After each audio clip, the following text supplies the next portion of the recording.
A gente vai, então, discutir os 4 casos que faltam de equilíbrios, né? Casos de deslocamento de equilíbrios que vão trazer para a gente alguma utilidade. Então, cada um desses casos pode aparecer no vestibular a partir de alguma situação. Então, indicador, hidrólise salina, sistema tampão e equilíbrio de solubilidade. Se você chegar para mim e falar assim, Dan, eu não tenho tempo de estudar tudo isso, né? Eu vou escolher um. Qual eu escolho? Hidrólise salina. Hidrólise salina é o mais importante. Indicador é importante para você entender como ele funciona, tá? Que em algumas situações a gente fala lá na titulação, né? Às vezes aparece alguma questão que envolve indicador. Indicador geralmente vem junto com algum outro assunto, né? Titulação, por exemplo, tem tudo a ver com indicador. Sistema tampão é uma coisa que vocês vão curtir mais para biologia. Para biologia. Biologia, a gente, quando você estuda fisiologia humana, por exemplo, lá na parte de sistema circulatório, né, cardiocirculatório, você aprende a importância da manutenção do pH no processo de frequência respiratória, ventilação, batimento cardíaco. Todas essas coisas estão conectadas quimicamente, né? O batimento cardíaco, a frequência respiratória, né? Esses eventos eles estão controlados, em última análise, né, pelo pH do sangue. Então, quando você aprende sistema tampão, é legal para você fazer essa ponte com a bio, né? E KPS é um caso que envolve equilíbrio de solubilidade. Eu gosto de falar de KPS por quê? Porque no KPS a gente aprende de onde vem quando a gente aprende na parte de soluções, né? A gente começa a aprender lá coeficiente de solubilidade, solubilidade endotérmica, exotérmica. Por que isso acontece? Por que tem sal que tem solubilidade que aumenta com a temperatura? Por que tem sal que tem a solubilidade que diminui com a temperatura? Então, as explicações para essas coisas todas, elas vêm a partir de equilíbrio de solubilidade, tá bom? Então, vamos começar com indicadores. Efeito dos indicadores, né? Todo mundo aqui sabe o que é um indicador. A gente já discutiu, vocês já ouviram isso em aula, né? O indicador é uma substância que consegue se apresentar em colorações diferentes a partir do pH de onde ela esteja. Então, eu diria que o indicador é um camaleão. Vamos fazer uma analogia dessa maneira. O camaleão ele troca de cor de acordo com a situação que ele está. O indicador ele troca de cor de acordo com o pH onde ele está. Então, você tem indicadores naturais, substâncias que são encontradas na natureza, tem um monte de substâncias que você encontra em flor, enfim. Tá? E tem os indicadores artificiais, vamos dizer assim, que são produzidos em laboratório, que nem a fenolftaleína, tá? E por aí afora. Então, o nosso objetivo é entender como acontece essa, entre aspas, mágica. De que maneira o indicador, como é que ele percebe o pH? Né? No caso da fenolftaleína, como é que ela sabe que o pH está acima de 8 para mudar de cor? É isso que a gente vai tentar entender, tá? Essas substâncias que têm esse efeito, né, de indicação de acidez, basicidade, elas são chamadas de halocrômicas. Elas têm a capacidade de alterar a cor de acordo com o ambiente onde elas estão, tá? Os indicadores são importantes, né, porque muitas vezes você não tem um aparelho para medir pH. E também, muitas vezes, você não precisa de uma medida tão precisa. Você não precisa saber qual é o pH. Você precisa saber se o pH está acima de um valor, está abaixo de um valor, né? E aí você usa, então, o indicador, que é uma coisa barata. Então, em laboratório, tipo, a gente usa bastante indicador. Tá bom. Como é que a coisa funciona? O indicador, essencialmente, ele é constituído por um par de substâncias. Por um par de substâncias. Então, não é o indicador. É um par de substâncias que coexistem dentro de uma solução aquosa. Aí você fala assim, peraí, como assim um par de substâncias que coexistem?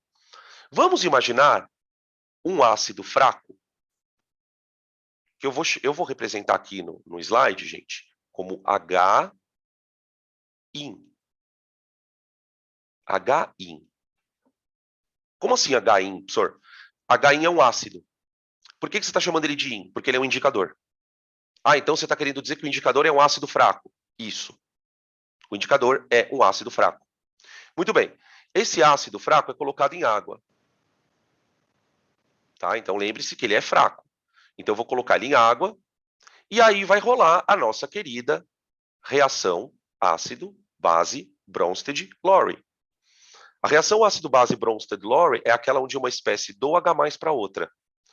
Então, o indicador ele é um ácido fraco, mas ele é um ácido. Então, ele vai doar o H+ para a água. Então, vai haver uma transferência de H+, tá? Esse H+, na teoria de Bronsted, é importante citar isso que eu vou falar agora, ele é chamado de próton. Então, você vai ler em alguns textos que um ácido é uma espécie doadora de próton. Tá bom? Por que próton, professor? Porque é um hidrogênio sem elétron. O hidrogênio é constituído por um próton e por um elétron. Se você tira o elétron dele, H+, né? Você tirou o elétron dele, ele virou um próton. Tá ali. Aí o que acontece? Rola um equilíbrio dentro da água. Tudo bem? E aí a água vira H3O+.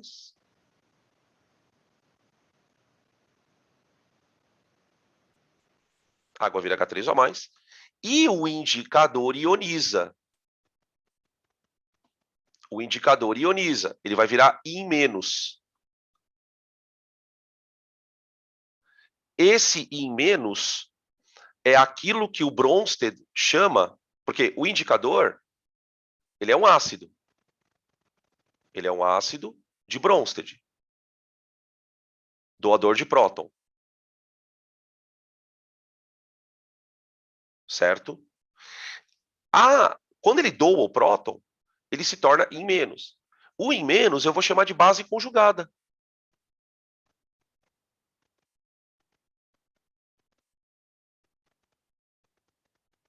Base conjugada. Certo? Tudo bem? A base conjugada é aquela espécie cujo ácido se transforma quando perde o H+. Vou repetir. A base conjugada é a espécie cujo ácido se transforma quando doa H+. Tudo bem isso? Tranquilo? Tá, o que acontece? Como esse ácido é fraco, você tem uma parte ali considerável dele lá dentro.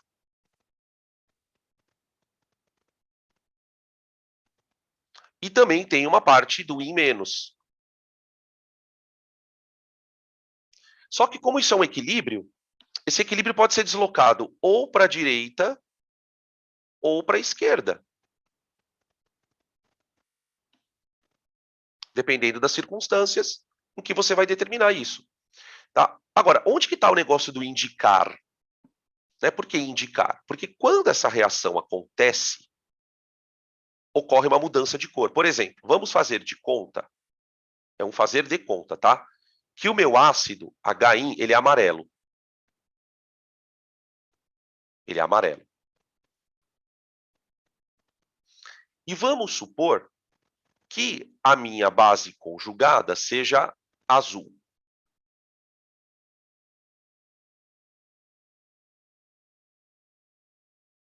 Tudo bem? O que acontece? Como essa reação está sendo feita na água, você vai ter ali duas espécies de cores diferentes, coexistindo. A cor que você vai enxergar vai depender das concentrações dessas espécies. Se você tiver ali dentro um equilíbrio deslocado para a direita, você vai enxergar azul. Por quê? Porque deslocado para a direita será um equilíbrio que tem bastante disso aqui. Então, o que você fizer para deslocar o equilíbrio para a direita vai intensificar a coloração azul. Então, vamos escrever aqui, ó. Deslocamento para a direita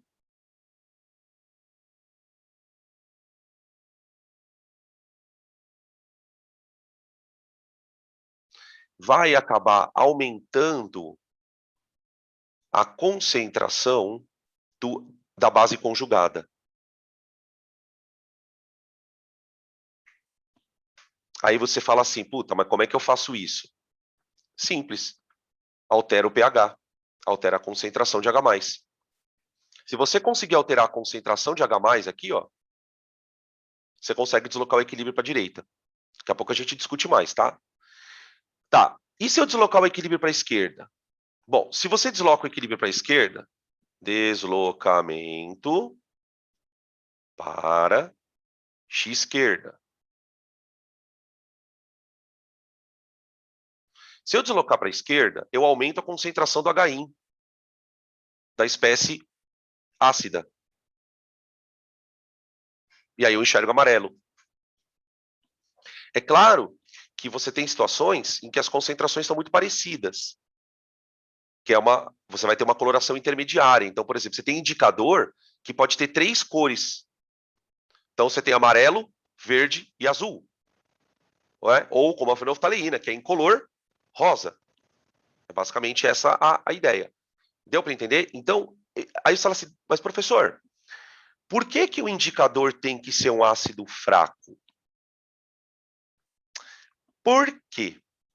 Por quê? O indicador tem que ser um ácido fraco, gente, pelo seguinte. Você não tem que ter 2 espécies lá dentro? Você não tem que ter as duas para que haja um jogo ali de joga para a direita, joga para a esquerda e aí os caras mudam de cor? Se você jogar um ácido forte na água, o que acontece com ele? Ele não ioniza praticamente 100%? Então você não vai ter 2 espécies. Por exemplo, um HCl nunca poderia ser um indicador. Por quê? Porque ele não existe na água. Você concorda comigo que não existe HCl na água? Ele é um ácido tão forte, tão forte, tão forte, que ele ioniza 100%. Então, é preciso que o ácido tenha uma cor, né, ou que ele tenha uma cor e a base tenha outra. É preciso que haja essa questão. Né? Não adianta também a base conjugada ser incolor. Né? Por exemplo, o ácido acético é um ácido fraco. Todo mundo aqui lembra disso, né? Que os ácidos orgânicos, eles são fracos. Tá bom? Anota aí, os ácidos orgânicos são fracos. Anota aí, anota aí, anota aí. Porém, por que o ácido acético não é um indicador? Porque o ácido acético e a base dele, o acetato, não tem cor diferente. Não tem cor diferente. Não, aí uma pergunta aqui, ó. Peraí. Não pode ser uma base fraca por causa da solvatação? Não, até pode. Até pode. Acho que não tem problema nenhum. Acho que não tem diferença, não. Eu não sei exatamente se é uma coincidência ou se tem alguma razão de ser mais profunda, tá? Mas os indicadores são todos ácidos. Mas não seria por causa disso que você está falando, tá? Não tem nada que impeça de ser uma base, desde que ela tenha a cor. Né? O que é importante ter, né? Um par conjugado. O que é importante para o indicador? Ele precisa ter um par conjugado e o par conjugado ter uma cor diferente dele. Basicamente isso, tá bom? Tudo bem, gente? Deu para entender como que funciona? Vamos aprofundar um pouquinho mais? Vamos aprofundar um pouquinho mais? Isso. É só ter par conjugado se for fraco? Sim. Porque pensa comigo o seguinte, Vi. Se você joga HCl na água, então vamos lá, joga HCl na água. Então, você tem isso aqui, ó.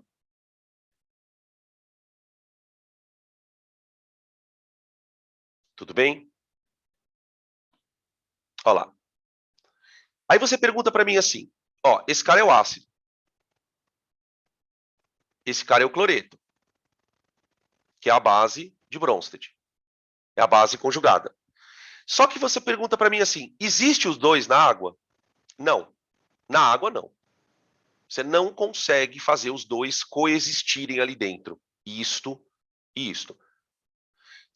Aí tem uma questão, né? Que eu preciso te pontuar.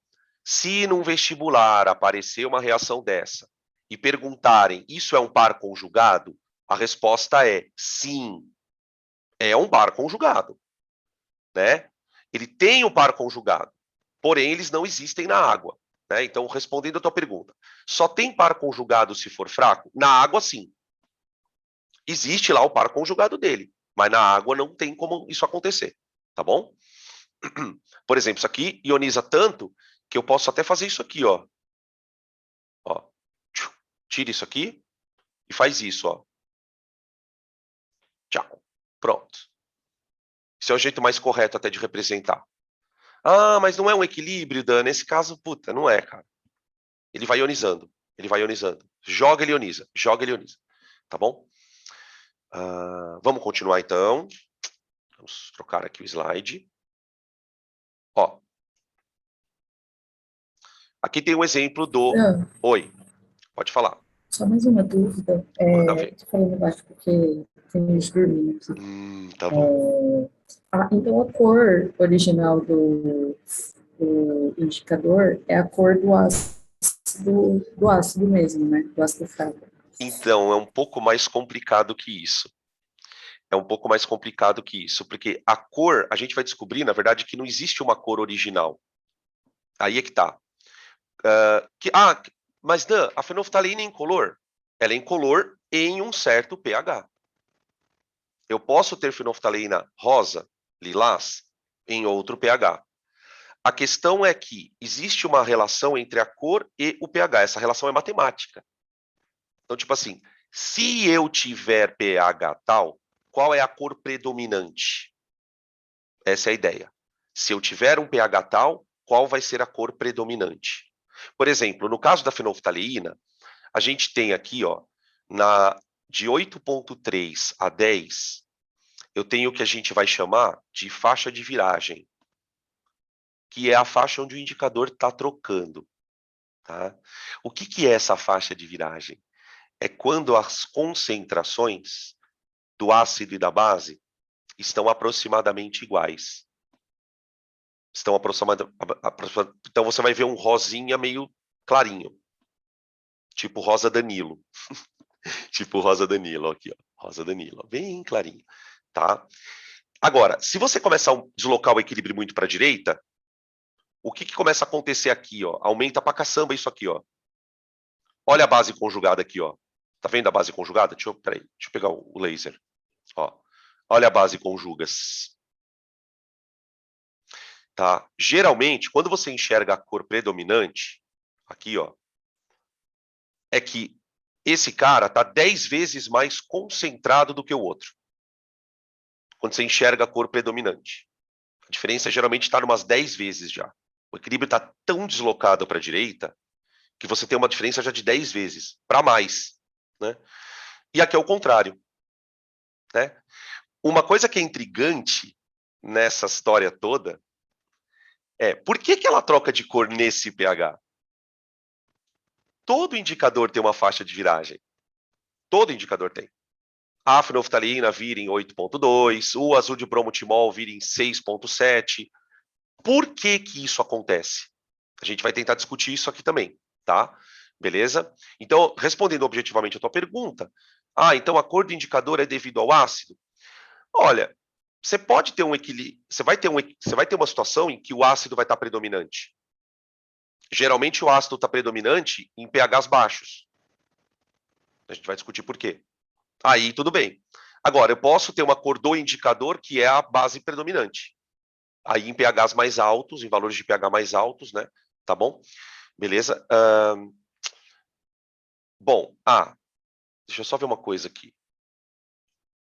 Aqui, ó. Vamos entender como é que esse negócio acontece. Espera aí. Aqui. Vamos entender como é que esse negócio acontece. Vamos fazer um esqueminha aqui. Ó. Considera lá um indicador, HIN, de novo, tá? Vou escrever de novo aqui. Aquoso, mais água,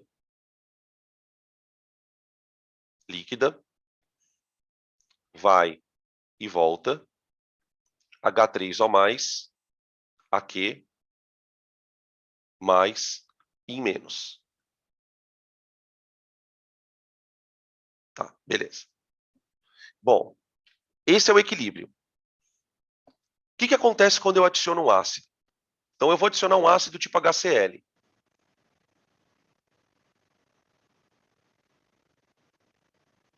Vamos considerar que é um ácido forte, então ele ioniza 100%. Eu vou escrever a equação aqui simplificada, tá, gente?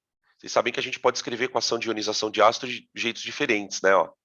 Então, não estranhem, porque isso aqui, ó, e isso são a mesma coisa. A diferença é que um ácido é fraco e o outro é forte. Tá bom? Tá. O que acontece imediatamente com a concentração de H+? Aumenta. Então, você tem um aumento na concentração de H+. Agora, olha para este equilíbrio. Olha para o equilíbrio. Esse equilíbrio tem a presença de H+.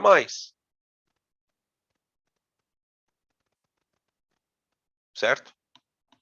Tem a presença de H+. Então, se eu aumentar a concentração de H+, eu desloco o equilíbrio para a esquerda. Então, provoca deslocamento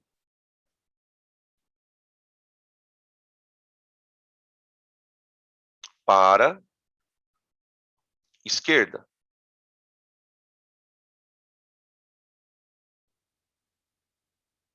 Certo? O que isso significa? Isso significa o seguinte: se porventura o meu HI for amarelo, vou colocar da mesma cor ali do outro slide, né? Se porventura o HI for amarelo, você vai enxergar amarelo. Então, o que a gente pode concluir daqui? Em meio ácido,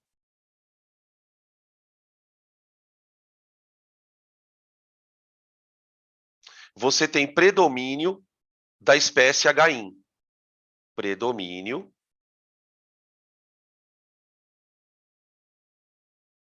de HI. Não é que não tenha o outro.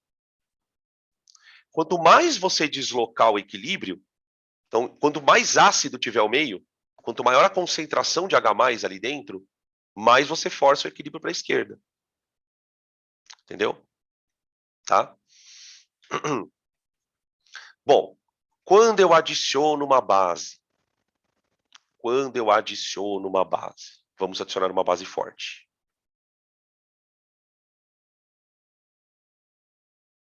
O fato de você adicionar um eletrólito forte, né, uma base forte, um ácido forte, só vai fazer com que você desloque mais o equilíbrio.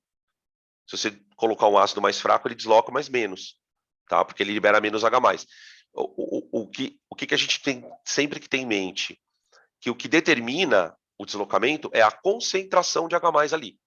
Então, quanto mais você aumentar, mais desloca para a esquerda. O que acontece com a base? A base, ela vai dissociar e vai liberar OH-. OH-. E agora?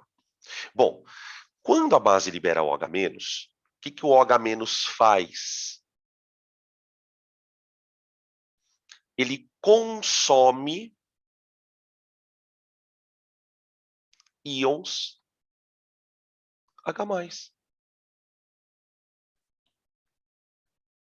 A base reage com os H+. Esse H+ aqui, ó, que tem lá no meio já, onde está o indicador. Aí o que acontece, então?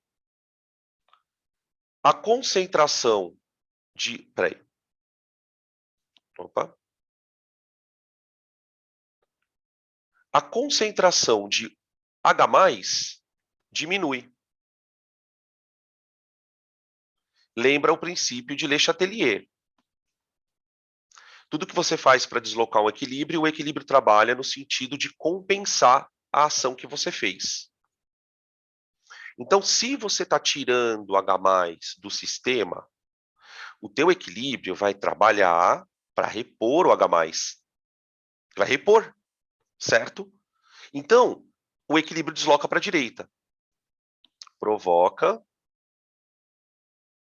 deslocamento para a direita, na tentativa de repor o H+.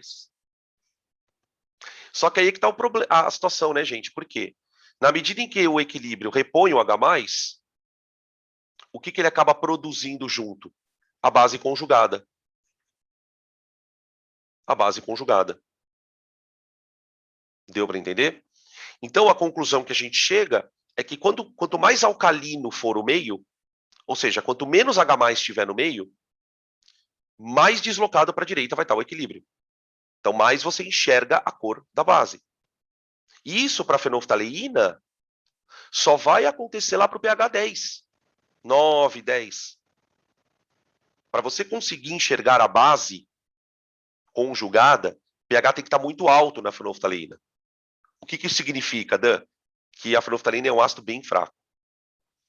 Né? Quanto mais alcalino precisar estar ao meio, para você ver a base, significa que mais difícil é para o ácido ionizar. Você tem que tirar muito H+ dali, tirar muito H+. Tira H+, tira H+, tira H+, e o ácido vai ionizando. Tá? Isso vai depender da constante do ácido, que a gente vai discutir daqui a pouquinho. Tá bom? Então, vamos escrever aqui, conclusão.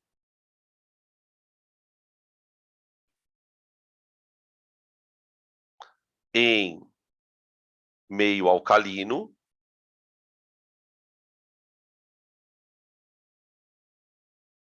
a gente vai ter predomínio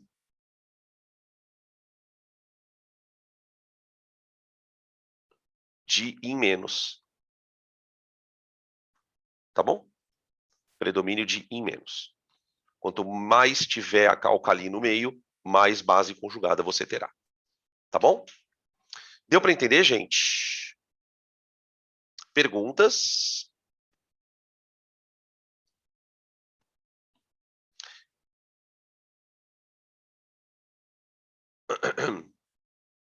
Aqui. Beleza, beleza. Bom, para a gente encerrar a discussão de indicadores, eu gostaria de fazer umas continhas com vocês. Em que sentido? Tá aí a pergunta. Ó. Como determinar o pH de viragem do indicador? Por que a fenolftaleína vira em pH 8 e pouco? Por que tal indicador vira em pH tal? Então, aqui eu já considero mais um rodapézinho, tá, gente? Já é um rodapézinho, uma coisa um pouco mais aprofundada, mas não tem nada de diferente do que a gente já viu. Então, ó, vamos supor que eu quero descobrir em que pH o indicador muda de cor. Então, eu tenho uma reação, mais uma vez.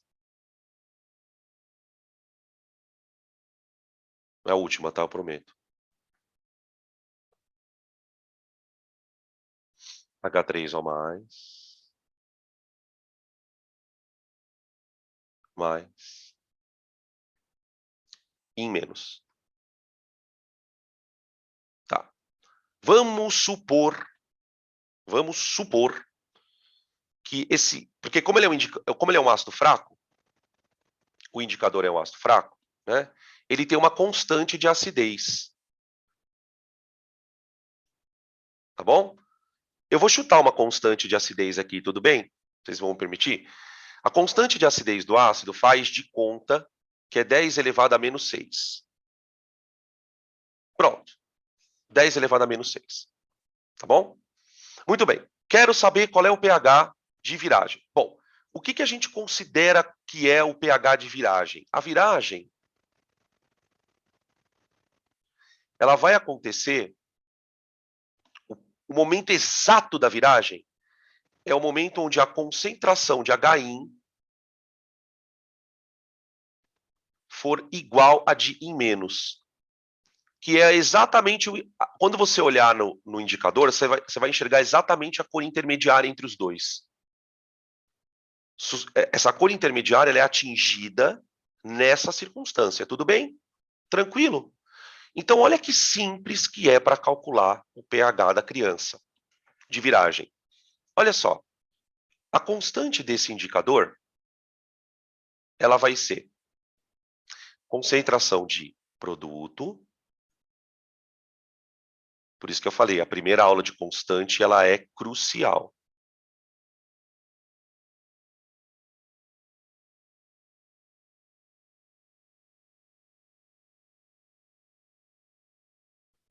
E aí, toma cuidado aqui, hein? A gente discutiu isso na aula de equilíbrio iônico.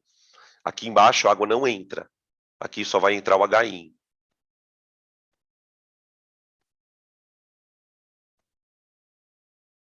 Tá bom? Só vai entrar o HI. Tá. O que eu quero que aconteça? Viragem. Quando é que vai acontecer a viragem? Quando as duas concentrações forem iguais? Tá bom, então cancela. Cancela. Portanto, na viragem, qual é a concentração de H3O+. Ela é igual a Ka. Então, o que acontece? Vê se você entende a história. Quando é que o indicador vai mudar de cor? Quando a concentração de H+, for igual a 10 a menos 6. Mas peraí, o pH não é igual a menos o log da concentração de H3O+?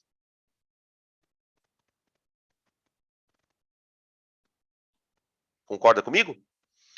Se o pH é menos o log de H+, quer dizer que o pH de viragem é igual a menos log do Ka.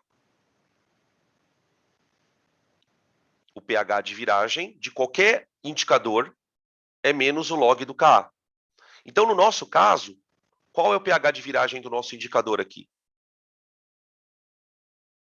Viragem. Ele vai ser menos o log de 10 a menos 6. Ou seja, 6. Então, o nosso indicador vira em pH 6. Entendeu? O que a gente vai perceber? O que a gente vai perceber? Quanto maior for a constante, mais ácido vai ser o ponto de viragem. Presta atenção nisso. Quanto maior for a constante, mais ácido vai ser o ponto de viragem. Tá? Então, para indicadores que viram em pH 6, por exemplo, 5, 4, eles têm uma constante maior. Já a fenolftaleína, ela vira no pH 8, 9. Então, tipo, ela já tem uma constante mais baixa, 10 a menos 8, 10 a menos 9. Você pode guardar isso aqui como uma fórmula, tá? Viu? Ó. Você pode guardar isso aqui como uma fórmula, tá? Beleza?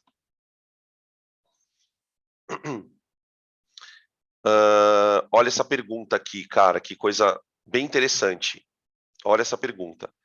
Então, para mudar o ponto de viragem, eu tenho que mudar a temperatura. Exatamente. Essa é a única forma. Então, a gente pode chegar no cúmulo da nerdice de falar assim, o pH de viragem da fenolftaleína é 9 a tal temperatura. A tal temperatura. Porque vamos lembrar que a única coisa que faz uma constante mudar é a temperatura. Né? Então, isso em laboratório é um fator a se levar em consideração. Né? Por isso que aí você começa a entender por que os caras têm muita fixação por essa história de fixar condição normal de temperatura e pressão. O experimento foi feito em qual condição? E na CNTP, na CATP, porque a gente vai ver percebendo, né, que a temperatura afeta várias coisas. Não é só em gás que ela afeta. Tá? Então, a resposta é sim, exatamente. A única forma de você mudar o pH de viragem seria mexer na temperatura do indicador. Tá bom? Tudo bem, gente? Ficou claro? Acho que o que mais importante é você entender a questão do deslocamento. Tá? Que se aparecer alguma coisa de indicador, realmente vai ser a questão do deslocamento de equilíbrio. Olha, em meio ácido desloca para a direita, em meio básico desloca para a esquerda. Tá bom? Ou o contrário, né? Em meio ácido desloca para a esquerda, em meio básico desloca para a direita. Tá bom?